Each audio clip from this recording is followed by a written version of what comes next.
Hey friends. So I've gotten this question a lot, and I hope I continue to get this question a lot because, well, it's a good one, and I have an answer. So I have heard from hundreds of people on how they got sober, and they're all different.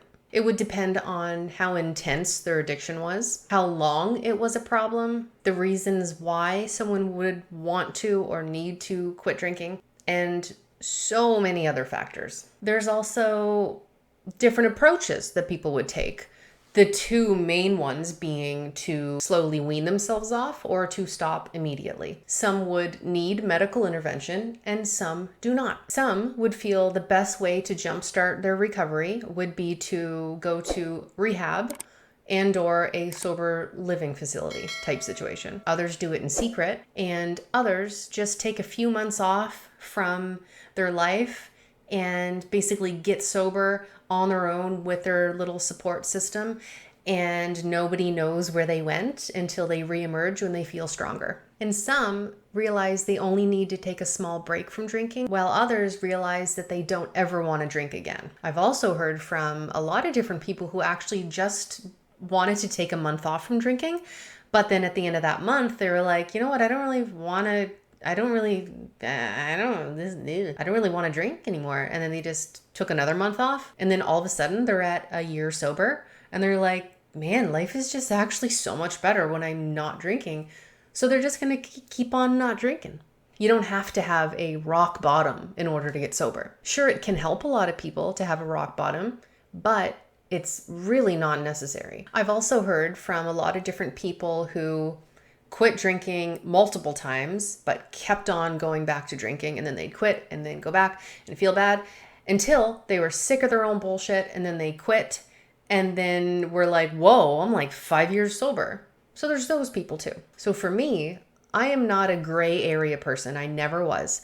I am off or on. There's no in between. So I'm not the type who's able to taper off slowly over a long period of time. I had to quit drinking hardline. I'm no longer drinking anymore. Where the night before, it was March 2nd, 2014, when I woke up and was like, I can't do this anymore. And I never drank again, knock on wood. It's been over 8 years. But the night before March 2nd, 2014, I was loaded and I had no plans on quitting drinking. But then I did, in part due to my rock bottom. I was lucky in that I had a rock bottom. But I know that there are lots of people out there who need to taper off their drinking. First, for medical reasons, like they would have to, otherwise they could die. But then there's other people who they just feel they need to taper off in order to be successful with quitting drinking. I know for me, wouldn't have worked. For them, it does work. Harm reduction does save lives. Some people feel like they need that approach in order to maybe eventually someday be completely abstinent from alcohol. So since we're all so different in our journeys on how we got to the point where we want to be sober, and our body biology is also very different, because of that, then of course there is no one way to get sober. But there are some common themes of what you can do to ensure success. But first, I'll start with how I did it. So when some people hear my story, they tell me that there's no way what I did would have worked for them, but they're still very happily sober. So that proves my point even more, that my way worked perfect for me, and it wouldn't work for other people, but it would work for many others. See what I mean? So my addiction was bad. My life was in shambles in every possible way. I knew that I was going to end up dead. I didn't think I was going to end up dead or in jail. I didn't think I would ever, no. I knew I was going to end up dying. And I decided that I didn't want that to happen. So on March 2nd, 2014, when I woke up that Sunday and was like, nope, I'm going to live. I have too much potential to continue this way. When I decided that was on a Sunday, the very next day I called my local mental health and addiction services and basically set up a appointment for me to come in and speak with an addictions counselor. So that was on the books, ready to go. I was also thinking, okay, What do people do when they get sober? I don't know. What do they do? AA, I guess. That's the only thing I could think of. So I Googled it. I found a meeting that was like 2 blocks from my house, and I went that next day when I was pretty much just over 24 hours sober, and I got my little 24-hour sober coin, and I ended up going to that same meeting every week, sometimes multiple times a week, to other meetings in my area for the first year of recovery. I also continued to see that addictions counselor. I think it was like 10 free sessions or something like that. Like, you can Google local organizations for addictions in your area to see if there's any other places that offer free sessions like they did here, or any nonprofits that would be able to help you. But they helped me in one-on-one counseling, and they also had like depression workshops and a CBT workshop, or cognitive behavioral therapy workshop, that I attended as well.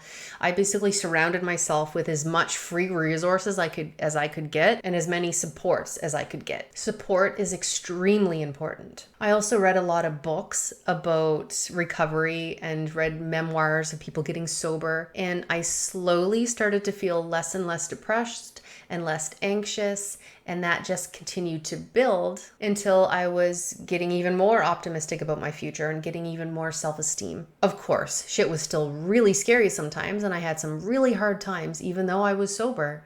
But I literally would just take it one day at a time, or even 1 hour at a time when things were really hard, and just kept going.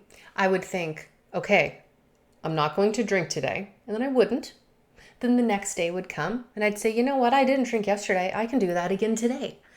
And then I would just keep doing it. I never thought to myself that I was going to quit forever, that I was never going to drink again.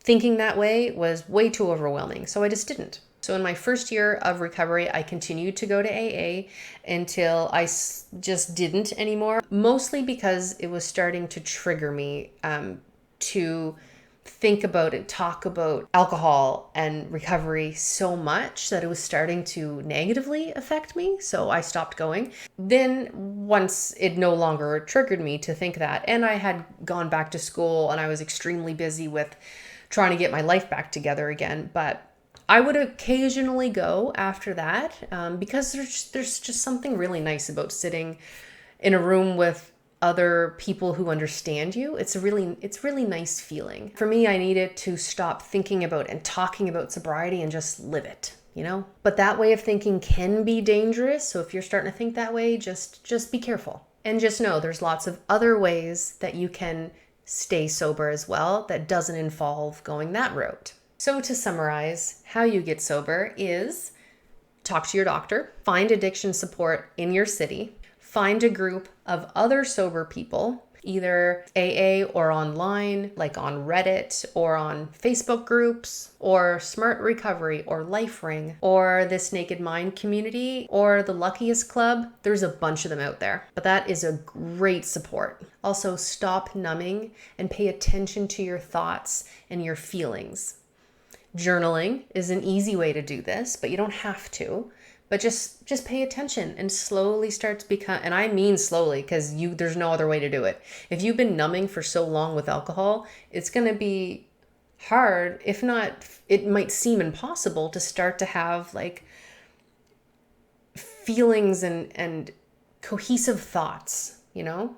But it does come. Also, educate yourself around what alcohol does to you, around why you want to get sober and why you want to stay sober.